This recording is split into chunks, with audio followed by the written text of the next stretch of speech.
Video game remakes and remasters are all of the rage these days. The rapid growth of technology, along with the yearning for the past, fuels this craving of people wanting to see their favorite childhood game remastered or remade in a modern coat of paint. While the original release of a game still may have its charm, being able to remake a game could bring in new fans and potentially reinvigorate a franchise. We all know the popular examples of remakes and remasters, but I believe there is one remake that deserves to be talked about a little more outside of its own community. A remake that, at the time of this recording, came out over 17 years ago.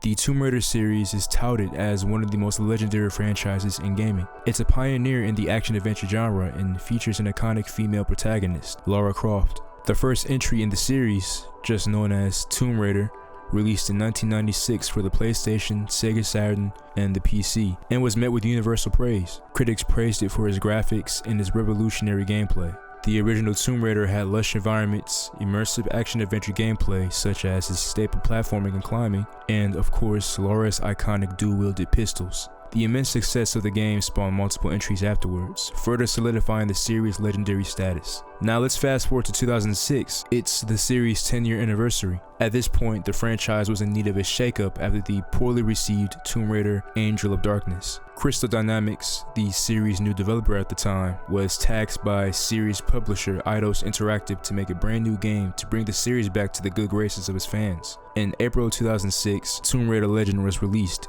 and was received relatively well thanks to a successful attempt to bring back the series to its roots. The series was officially back, and Crystal Dynamics had another heavy hitter up their sleeves.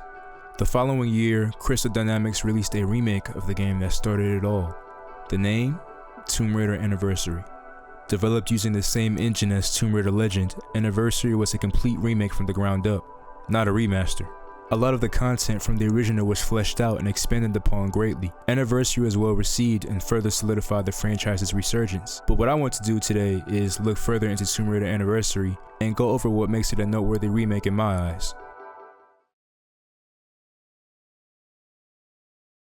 Tomb Raider Anniversary was a game I personally grew up with, Legend as well, but Anniversary always stuck out to me a little more. Don't get me wrong, I loved Legend. I still think it's a dope game. However, Anniversary to me has a little more mystique and allure to it. Allow me to break it down to you. Every now and then you have a game that manages to get atmosphere down to the T. Atmosphere is one of the most important aspects of a game. A game's atmosphere can have the ability to immerse players into its world to the point where you almost feel what's going on and what the vibe the game is trying to convey. Games like Metroid, Silent Hill, Zelda, and Death Stranding are excellent examples of when developers in the medium put emphasis on crafting a deep atmosphere to tell their stories and immerse their players in their environments. Tomb Raider is no stranger to this. This series is one of the best in the business when it comes to that department. And I think, in my humble opinion, Anniversary has the best atmosphere in the series. Anniversary achieves its captivating atmosphere thanks to a couple of things. Let's start with the game's environments. As I've touched on earlier, Tomb Raider Anniversary expands and reimagines the different locales from the first game in the series. Areas have that brand new, spacious Tomb Raider Legend coat of paint.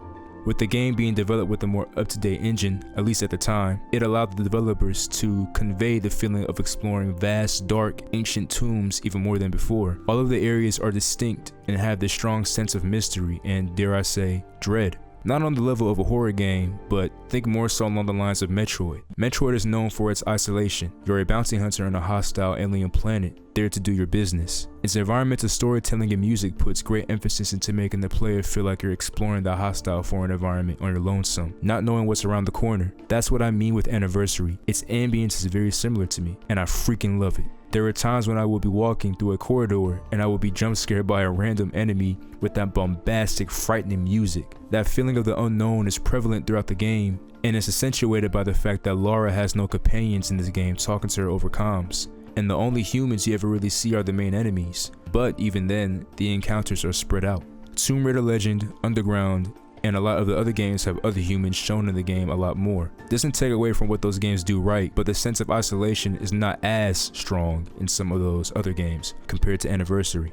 But yeah, all of those things I've mentioned further drive home the feeling of exploring ancient forgotten labyrinths for the Scion, the item Lara Croft is seeking in this game. My favorite area has to be the Greece area.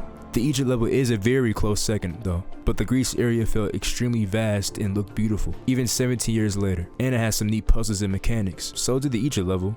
Fuck it, I love them both equally, man. The game, while not extremely difficult, provides a fair challenge with its climbing and combat. Combat in this game is pretty simple actually. Like almost every Tomb Raider game, you use Lara's arsenal of firearms ranging from her dual pistols to a shotgun. Combat also features bullet time, which triggers when you time your dodge from an enemy correctly. You can then one-shot or deal major damage to an enemy this way. It's very satisfying.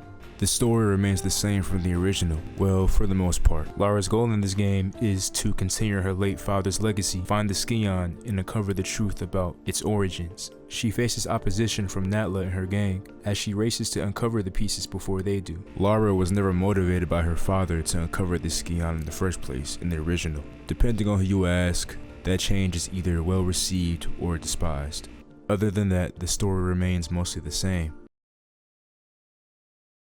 To the common eye in 2024, Tomb Raider Anniversary may not look super mind-blowing, especially when there are a lot of remakes and remasters out there nowadays that utilize Unreal Engine. But when you take a step back and look at what the Anniversary brought to the table as a 2007 remake of a PS1 era game, you can start to appreciate it. I personally think it's a dope experience, and I think more people should try it, especially if you play the recent remasters of the first 3 games. Shoot, when you're done with Anniversary, check out Legend of Underground while you're at it. That concludes this video. Just wanted to go over a game that I have a lot of love for and want to see more discussion around it. But hopefully my nostalgia wasn't too much for y'all. Let's have a discussion about Tomb Raider in the comments. Stay safe and stay blessed out there. Peace.